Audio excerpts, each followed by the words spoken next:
வணக்கம். நீங்கள் இணைந்து கொள்வது நியூஸ் போஸ்டின் மதிய நேர பிரதான செய்தியுடன். விரிவான செய்திகளுக்கு செல்ல முன்னர் முதலில் இன்றைய தலைப்புச் செய்திகள்.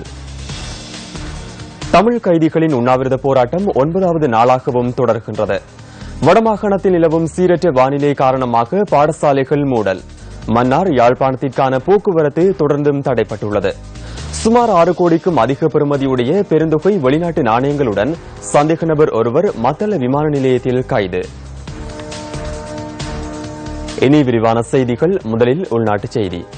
தமது விடுதலையை வலியுறுத்தி தமிழ் கைதிகள் 9வது நாளாக இன்றும் உண்ணாவிரத போராட்டத்தில் ஈடுபட்டு வருகின்றனர். உண்ணாவிரதத்தில் ஈடுபட்டுள்ள தமிழ் கைதிகளில் 4 சுகவீனமுற்ற நிலையில் நேற்று பிற்பகல் முதல் வெலிக்கடை சிறைச்சாலை வைத்தியசாலையில் சிகிச்சை பெற்று வருவதாக சிறைச்சாலைகள் ஆணையாளர் நாயகம் ரோஹண புஷ்பகுமார குறிப்பிடுகின்றார். பயங்கரவாத தடைச்சட்டத்தின் கீழ் கைது செய்யப்பட்டு தடுத்து வைக்கப்பட்டுள்ள தமிழ் கைதிகள் தமது விடுதலை தொடர்பில் இறுதியான தீர்மானம் எடுக்கப்பட வேண்டும் என வலியுறுத்தி கடந்த ஞாயிற்றுக்கிழமை முதல் உண்ணாவிரத போராட்டத்தில் ஈடுபட்டு வருகின்றனர். எவ்வாறாயினும் பயங்கரவாத தடை சட்டத்தின் கீழ் கைது செய்யப்பட்ட தடுத்து வைக்கப்பட்டிருந்த கைதிகளில் 32 பேருக்கு கடந்த வாரம் நீதிமன்றத்தினால் பிணை வழங்கப்பட்டிருந்தது.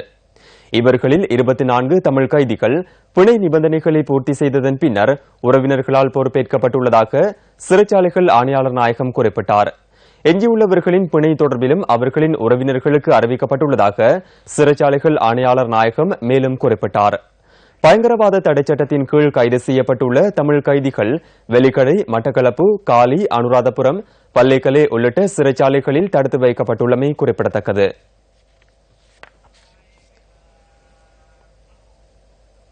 நிலவும் சீரற்ற வானிலை காரணமாக 1,35,000க்கும் அதிகமானோர் பாதிக்கப்பட்டுள்ளதாக இடர் முகாமைத்துவ மத்திய நிலையம் குறிப்பிடுகின்றது. அத்துடன் மழை வெள்ளம், மண்சரிவு அபாயம் உள்ளிட்ட இயற்கை அனர்த்தங்களினால் சுமார் 15,000 பேர் வரை இருப்பிடங்களை விட்டு வெளியேறியுள்ளதாக அந்த நிலையத்தின் பிரதி பணிப்பாளர் பிரதீப் கொடிப்பிலி குறிப்பிடுகின்றார்.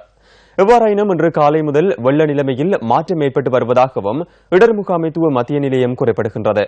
வடமாகாணத்தில் நிலவும் சீரற்ற வானிலை காரணமாக பாடசாலைகளை மூடுவதற்கு நடவடிக்கை எடுக்கப்பட்டதாக வடமாகாண கல்வி அமைச்சின் செயலாளர் குறிப்பிட்டார். கிளிநொச்சி மாவட்டத்தில் சில பகுதிகளுக்கான போக்குவரத்து தடைப்பட்டுள்ளதுடன் மன்னார், யாழ்ப்பாணத்திற்கான போக்குவரத்து தொடர்ந்தும் தடைப்பட்டுள்ளதாக மாவட்ட இடர் முகாமைத்துவ மத்திய நிலையம் குறிப்பிடுகின்றது. வடமாகாணத்தில் பரவலாக ஏற்பட்டுள்ள வெள்ள பாதிப்புகளால் இடம்பெயர்ந்த மக்கள் பாடசாலைகளில் தங்கியுள்ளதால் இந்த தீர்மானம் எடுக்கப்பட்டுள்ளதாக வடமாகாண கல்வி அமைச்சின் செயலாளர் ரவீந்திரன் நியூஸ் போஸ்டுக்கு தெரிவித்தார். பாடசாலை மாணவர்கள் பாடசாலைக்கு வருகை தர முடியாமை காரணமாக பாடசாலைகளை மூட நேரிட்டுள்ளதாக அவர் குறிப்பிட்டார். இன்றைய நாளுக்கு பதிலாக எதிர்வரும் 21ஆம் தேதி சனிக்கிழமை கல்வி செயற்பாடுகள் முன்னெடுக்கப்பட உள்ளதாகவும் வடமாகாண கல்வி அமைச்சின் செயலாளர் தெரிவித்தார். தொடர்ச்சியாக பெய்து வரும் கடும் மழை காரணமாக யாழ் மாவட்டத்தில் 9,051 குடும்பங்களைச் சேர்ந்த 34,116 பேர் பாதிக்கப்பட்டுள்ளதாக மாவட்ட இடர் முகாமைத்துவ மத்திய நிலையம் தெரிவித்துள்ளது. வெள்ளத்தினால் பாதிக்கப்பட்டவர்களுக்காக 24 தற்காலிக முகாம்கள் அமைக்கப்பட்டுள்ளதாகவும் அவற்றுள் 1,338 குடும்பங்களைச் சேர்ந்த 3,851 பேர் தங்க வைக்கப்பட்டுள்ளதாகவும் தெரிவிக்கப்படுகின்றது. சுமார் 489 வீடுகள் பகுதியளவிலும் 37 வீடுகள் முழுமையாகவும் சேதமடைந்துள்ளன. தாழ்நில பகுதிகள் பலவும் நீரில் மூழ்கியுள்ளதுடன் வயல் நிலங்களில் நெற்பயிர்களை மூடி நீர் பாய்கின்றது.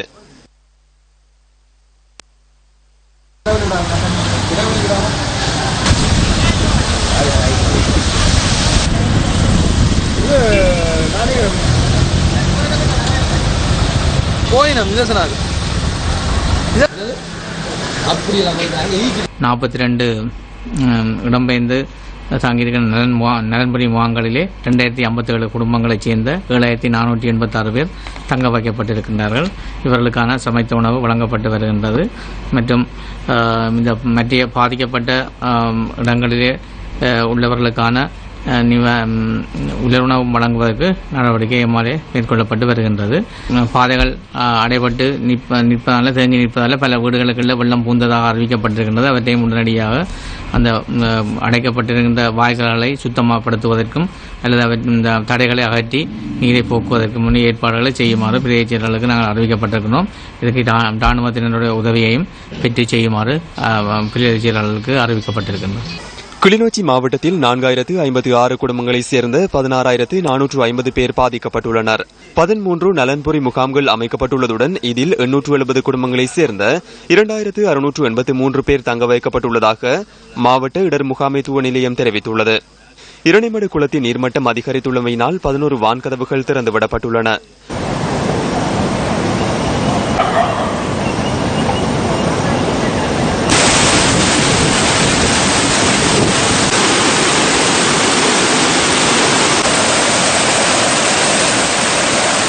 இதேவேளை தட்டுவன்கொட்டி மற்றும் ஊற்றட்புலத்திற்கான தரை வழிப்பாதை தடைப்பட்டுள்ளமையால் படகு சேவை முன்னெடுக்கப்பட்டுள்ளதாக இடர் முகாமைத்துவ நிலையம் தெரிவிக்கின்றது.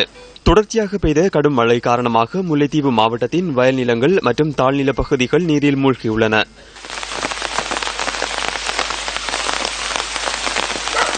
முத்தேன்கட்டுக்குளம் மற்றும் வவுனிக்குளம் ஆகியன வான் பாய்ந்து வருகின்றன.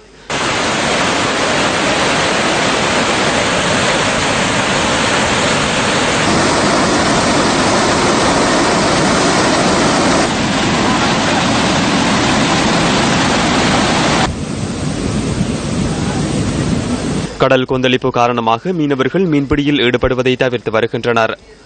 மன்னார் மாவட்டத்தில் 149 குடும்பங்களைச் சேர்ந்து 1367 பேர் பாதிக்கப்பட்டுள்ளதாக மாவட்ட இடர் முகாமைத்துவ மத்திய நிலையம் தெரிவித்துள்ளது.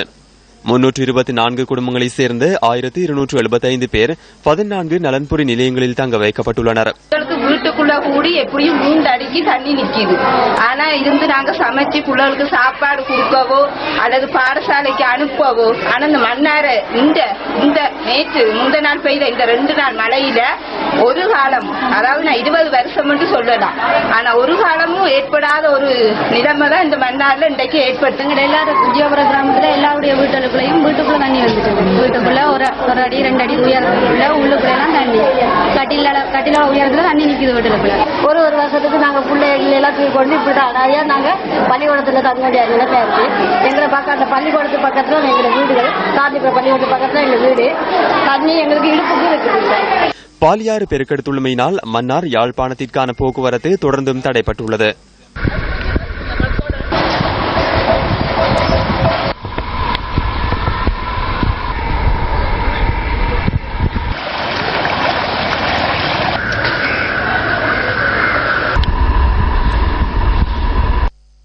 கடந்த சில நாட்களாக வங்காள விரிகுடா கடலில் தோன்றுகின்ற தாளமுக்கமானது தற்போது அதன் வலு குறைவடைந்து வடமேற்கு திசையில் இந்திய தமிழ்நாட்டை நோக்கி நகர்ந்து கொண்டிருக்கின்றது. இதன் தாக்கத்தினால் வட பிராந்திய கடற்கரையோரங்களிலும் தென்மேற்கு கரையோர பிரதேசங்களிலும் மழை தொடரும். அதேவேளை நாளை முதல் இந்த மழை கொண்ட காலநிலை படிப்படியாக குறைவடையும் என்று எதிர்பார்க்கப்படுகின்றது. கடல் பிராந்தியங்களை பொறுத்தவரையில் மன்னார் வளைகுடா மற்றும் வட கடல் பிராந்தியங்களில் மழை காணப்படுவதுடன் மன்னார் முதல் காங்கேசன்துறை ஊடான முல்லைத்தீவு பிராந்தியங்களில் மழை காணப்படும். கடல் பிராந்தியங்களில் காற்றின் வேகமானது மணித்தாரத்துக்கு 30 கிலோமீட்டர் முதல் 40 கிலோமீட்டர் வரையான வேகத்தில் மேற்கு திசையிலிருந்து காற்று வீசும். இந்த காற்றின் வேகமானது சில சந்தர்ப்பங்களில் புத்தளம் முதல் மன்னார் காங்கேசன்துறை ஊடான முல்லைத்தீவு வரையான கடல் பிராந்தியங்களில் மணித்தாரத்துக்கு 70 கிலோமீட்டர் முதல் 80 கிலோமீட்டர் வரை அதிகரித்து வீசலாம். எனவே இந்த கடல் பிராந்தியங்கள் மீனவ சமூகம் மற்றும் கடற்சார் தொழிலாளர்கள் தமது கடல் நடவடிக்கையின் போது இருந்த அவதானம் செலுத்துமாறும் கேட்டுக் கொள்ளப்படுகின்றனர். சுமார் 6,60,76,000 ரூபாவுக்கும் அதிக பெறுமதியான பெருந்தொகை வெளிநாட்டு நாணயங்களுடன் சந்தேக நபர் ஒருவர் மத்தள விமான நிலைய சுங்க பிரிவினரால் கைது செய்யப்பட்டுள்ளார். மத்தள சர்வதேச விமான நிலையத்தில் வெளிநாட்டு நாணய கடத்தல் தொடர்பில் முன்னெடுக்கப்பட்ட முதலாவது கைது நடவடிக்கை இதுவாகும்.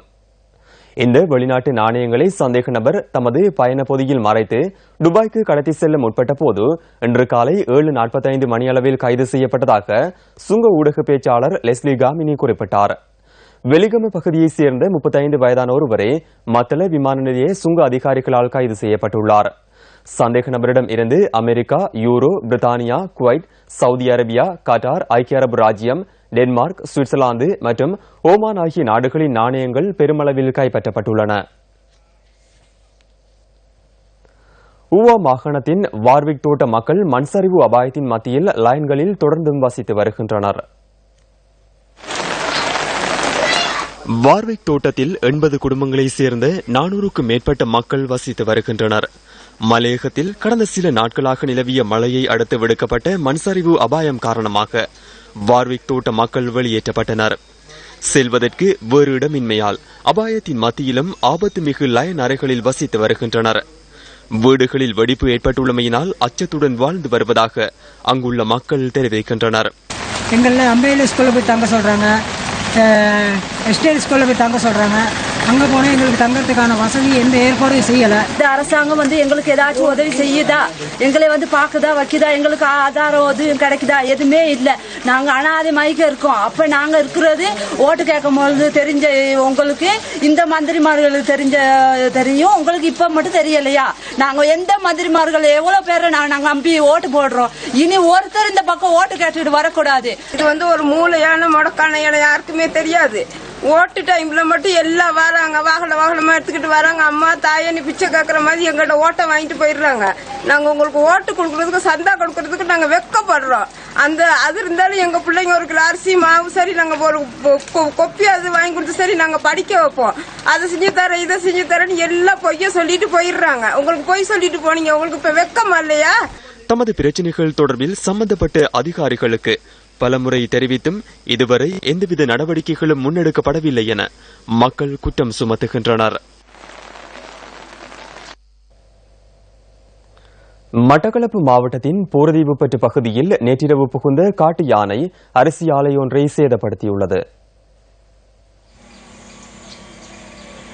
போரதீவுப்பட்டு பிரதேச செயலக பிரிவின் திக்கோடை கிராமத்திற்குள் நுழைந்த காட்டு யானை அரிசி ஆலையை சேதப்படுத்தியுள்ளது. அரிசி ஆலையின் கட்டடம் மற்றும் இயந்திரங்களுக்கு பாரிய சேதம் ஏற்பட்டுள்ளதாக எமது செய்தியாளர் குறிப்பிட்டார். இரவு பூராக நித்திரை விழித்து யானைகளை கண்காணிக்க வேண்டிய நிலைமை எனக்கு ஏற்பட்டுள்ளது. அந்த வகையில் இன்றிரவு அதிகாலை 4 மணி அளவில் யானை எமது பிரதேசத்துக்குள் புகுந்து கடைசியாக எமது வீட்டில் உள்ள மில்லையும் கூட உடைத்து விட்டு சென்றுள்ளது. நான் எழும்பி பார்த்தபோது யானை நின்று உடைக்கின்றது. அதனை பின்னால் வந்து செத்திய போது யானை திரும்பி பார்த்துவிட்டு மெதுவாக வந்து கொண்டிருந்தது. மட்டக்களப்பு மாவட்டத்தில் யானைகளால் குறுகிய காலப்பகுதிக்குள் அளிக்கப்பட்ட 3வது அரிசி ஆலை இதுவாகும். மட்டக்களப்பு மாவட்டத்தில் தொடர்ச்சியாக யானைகளின் நடமாட்டம் காரணமாக மக்களின் உயிர்கள் காவு கொள்ளப்படுவதுடன் சொத்துக்கள் பலவும் அளிக்கப்படுகின்றன.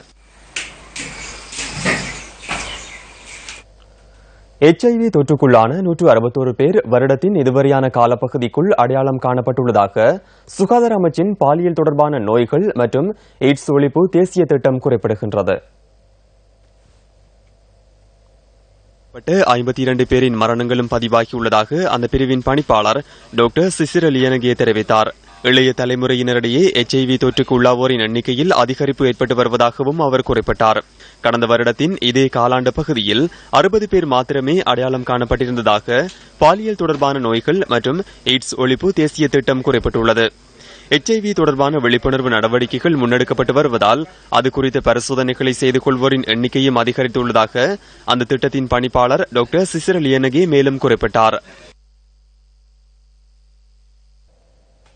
இத்துடன் நியூஸ் போஸ்டின் மதிய நேர பிரதான செய்தி நிறைவு பெறுகின்றது.